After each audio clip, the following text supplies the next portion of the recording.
Today we are inspecting the Mau Mau roads. We started very early in the morning. We started at Ikombe, we went to Karinga, then Kagodo. You know, that has been the biggest challenge we have in my area.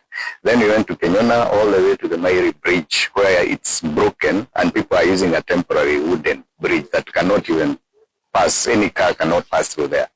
And we had a meeting with the Director General of Kenya, and we agreed that we come today with the engineers and all the contractors, and they are all here to at least inspect the road and see how bad it is. We've been asking about the completion of this road for the last 2 years, and nothing seems to be happening.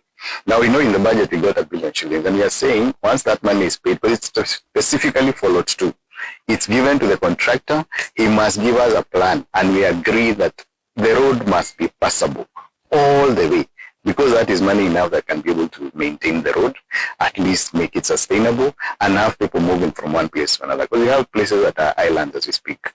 People like the people living in Karinga, they have no other route. They have no road. And it's totally unfair to have them do that. The most important thing is the commitment of the government on this road, Mau Mau Road. We want to say that for us, we have not asked for anything else.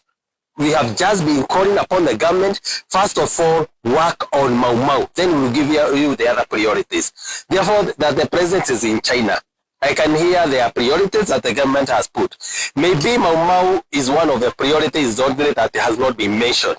But we want, when the president comes here, and we work on supplementary on the funds that you will get, that Mau Mau will be one of the priorities. Because it will be not sensible when we start new projects, and yet we have Mau Mau here, which was led by the previous government, an important road, which is in a very economic area where we get tea and whatever, which is support the government, and yet we are going now to start another issue to do with SGR. We cannot be comfortable as the residents of Kangema and Kegumo when we hear that the priorities of government are now on other issues which have not started.